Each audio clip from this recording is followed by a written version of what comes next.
गम का भी तम्बाकू निकालो बोल रहे, बोल के मैं बात नहीं कर रहा हूँ सिर्फ तम्बाकू।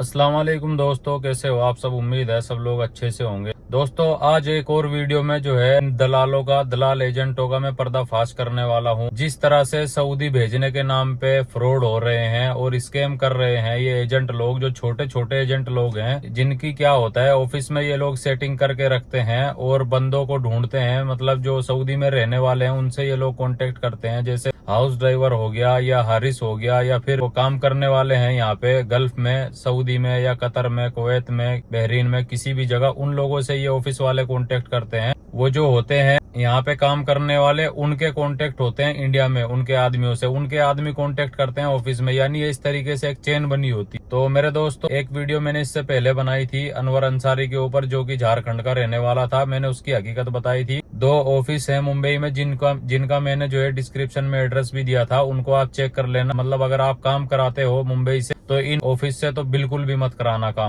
क्योंकि ये लोग फ्रॉड हैं, 420 करते हैं। आपके पासपोर्ट की कॉपी जैसे इनके पास में जाएगी तो ये लोग मुसानिद लगा देते हैं। मुसानिद का मतलब होता है कि जब यहाँ से कफिल वकाला करवाएगा तो वो वकाला उन्हीं के नाम पे जाएगा। दूसरा अगर आप दूसरे ऑफिस से काम करा रहे हो तो वहाँ पे आपका वकाला नहीं हो पाए। फिर अगर आप इनको बोलोगे कि भाई मेरा मुसानिद हटा दो तो ये लोग 5,000 और 10,000 रुपए मांगेंगे आपसे और उसके बाद मुसानिद हटाएंगे। तो दोस्तों एक और ये ऐसी ही वीडियो है जिसमें मैं आपको बताने वाला हूँ हकीकत इन लोगों की। एक सादिक नाम का एजेंट है जो कि हैदराबाद का रहने वाला है और माशाल्लाह दीन इस्लाम की प्यारी प्यारी बातें करता है और मीठा मीठा बोलता है बहुत ज्यादा।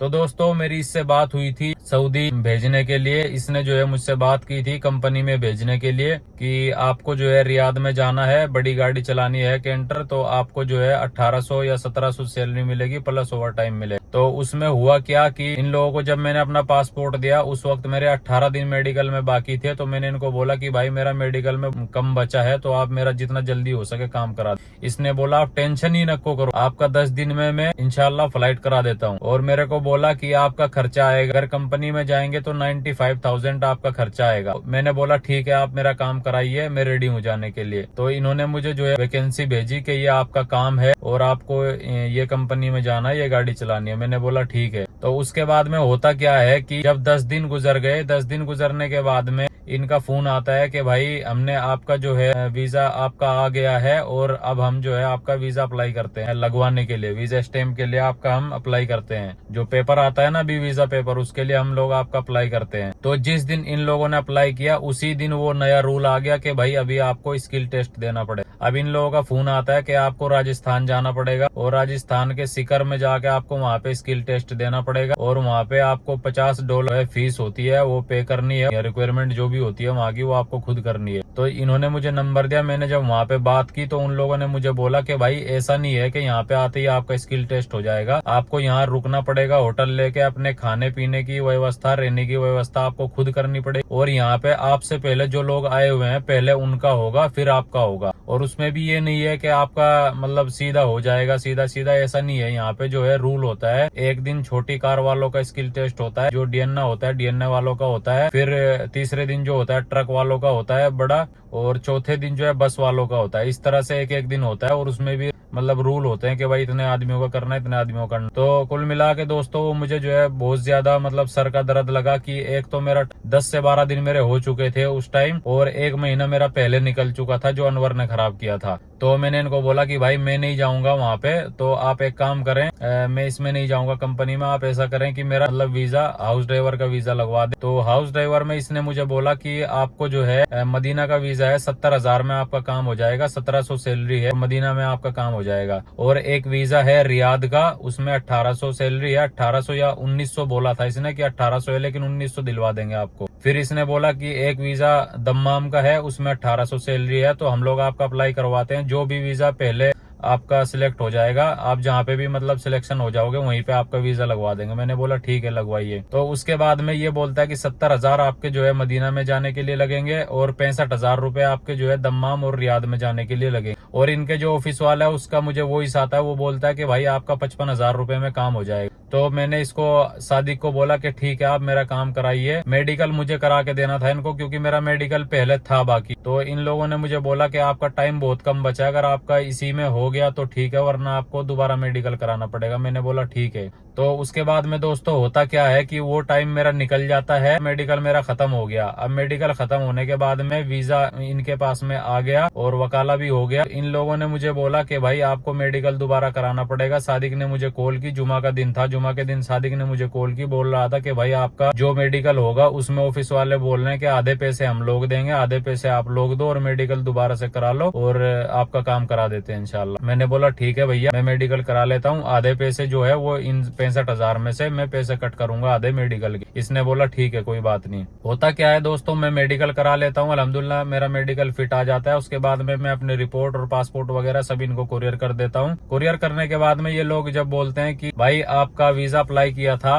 तो आपका वीजा अभी भी इशू नहीं हुआ है, 2 दिन के बाद ये मुझे बोलते हैं कि आपका वीजा इशू नहीं हुआ। ऐसे ही करते करते दोस्तों 15 दिन हो जाते हैं। 15 दिन के बाद में मेरा वीजा लगता है 12 तारीख को। 12 तारीख को जब मेरा वीजा लगा और इनको पता ही नहीं है, जब मैंने ऑनलाइन चेक किया वहाँ पे मेरा वीजा इशू दिखा रहा था। मैंने इनको बोला भाई वीजा मेरा इशू हो गया है, तो इनको पता भी नहीं था। फिर इन लोगों ने चेक किया कि हाँ आपका वीजा इशू हो गया है, बस स्टिकर इशू नहीं हुआ है। तो स्टिकर इशू होने में दोस्तों 25 दिन लग गए मेरे। जब 25 दिन हो गए तो उसके बाद में स्टिकर इशू हुआ। तो इसने मुझे बोला कि भाई आपको अभी इमिग्रेशन के पैसे एक्स्ट्रा देने हैं। मैंने बोला भाई कितने पैसे देने हैं? इसने मुझे बोला कि 8,000 रुपए आपको इमिग्रेशन के एक्स्ट्रा देने हैं और प्लस आपको ये पहले काम कराता था दिल्ली से, तो इस बार इसने काम कराया मुंबई से। तो मैं तो वही सोच रहा था कि भाई ये दिल्ली से फ्लाइट करवाएगा, ये मुझे बोल रहा है कि आपकी फ्लाइट मुंबई से होगी। मैंने बोला कि भाई मेरे यहाँ से तो दिल्ली नजदीक पड़ता है, मेरे को दिल्ली से ही चाहिए टिकट। तो इसने मुझे बोला कि दिल्ली से नहीं होगा, हमारे ऑफिस का रूल है, हम लोग मुंबई से ही टिकट देते हैं। तो ये मुझे बोलने लगा कि आपका 2-3 हजार रुपए एक्स्ट्रा लगेगा, 2 से 3 हजार जो भी लगेगा वो आपको देना है। मैंने बोला ठीक है। तो इन लोगों ने खुद लेट किया, रमजान में मेरा टिकट किया और उसमें जो है टिकट में 5,000 रुपए एक्स्ट्रा गए।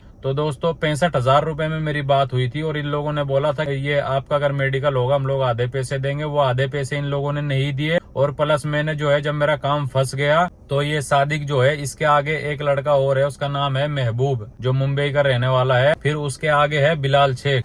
तो दोस्तों इस तरीके से इनकी चेन बनी हुई है। तो महबूब जो है वो मुझे कॉल करता है और वो इमोशनल ब्लैकमेल करता है, क्योंकि इन लोगों का काम है कि एक एजेंट जो होता है वो पहले पैसे ले लेता है, फिर उसके बीच में आगे एक और होता है, वो आपको इमोशनल ब्लैकमेल करेगा कि भाई देखो आपके वो पैसे ले चुका है, तो वो तो पैसे आपके खा जाएगा, तो उससे अच्छा है कि आप पैसे दे दें, जो बाकी के पैसे हैं वो पैसे दे दें आप और काम करा लें। तो दोस्तों इस तरीके से ये लोग जो है इमोशनल ब्लैकमेल करते हैं। तो 30,000 रुपए मुझसे जो है पहले ही ले लिए थे सादिक ने। अब जो है सादिक की और इनके बीच में खटपट हो गई, तो इनमें आपस में लगी हुई थी। अब महबूब मुझे बोलता है कि भाई आपके जो है 8,000 एक्स्ट्रा लग रहे हैं इमिग्रेशन के, 5,000 रुपए आपके टिकट के लग रहे हैं। तो कुल मिला के दोस्तों 78,000 इन लोगों ने मुझसे लिए काम करने के और 2 महीने के ऊपर जो है इन लोगों ने लगाए, 2 से 2.5 महीने। जहां मुझे बोल रहा था कि 10 दिन में आपका टिकट देंगे करके, वहां पे इन लोगों ने 2.5 महीने लगाए काम करने में। और उसके बाद भी जो 65,000 में बात हुई थी, इन लोगों ने मुझसे 78,000 लिए और एक मेडिकल मेरा खराब हुआ, दोबारा मेडिकल मैंने कराया। तो दोस्तों इस तरीके से ये लोग स्कैम कर रहे हैं। ये जो फ्रॉड लोग होते हैं इनके चक्कर में ना आए। ये नहीं है कि मैं हवाई में बात कर रहा हूँ, इन लोगों के मैं यहाँ पे जो है सबूत दूं और इनके वॉइस मैसेज भी लगाऊंगा यहाँ कि किस तरीके से ये लोग जो है फ्रॉडबाजी कर लोगों को फंसा रहे हैं। जो बेरोजगार हैं बेचारे, गल्फ में आते हैं काम करने के लिए, पता नहीं कैसे कर्ज पे पैसे लेके या ब्याज पे पैसे लेके वो लोग आते हैं काम करा के, और ये हरामखोर लोग उनसे जो है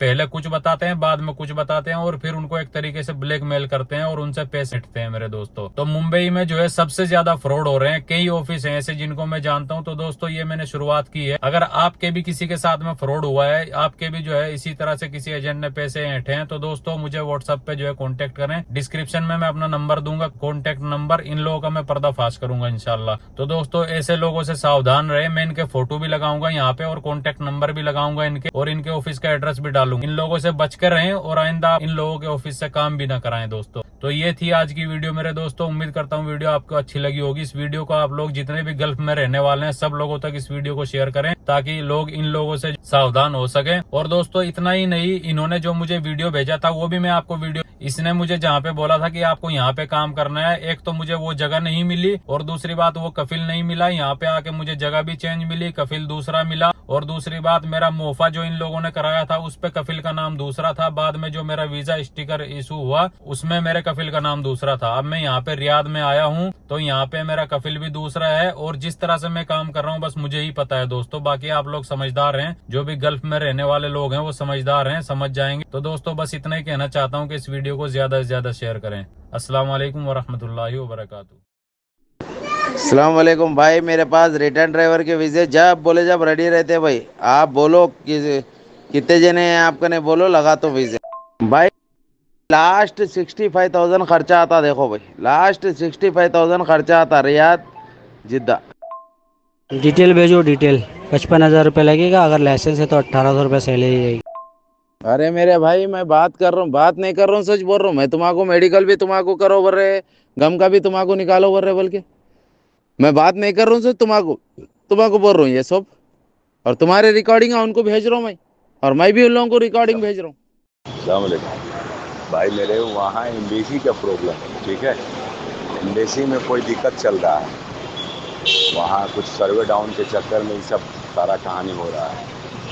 अब वो क्लियर जो है कि आपका पासपोर्ट अभी गया हुआ है बहुत आदमी का, बैग अभी रिटर्न आया नहीं है, आएगा तभी कुछ मालूम होगा, ठीक है भाई। को बोलो कि मैं इत्तेफाक किया हूँ, क्या नाम है, मैं बात किया हूँ, तो मैं क्या नाम है अब ये ऐसे कैसा काम बता रहे हो तुम।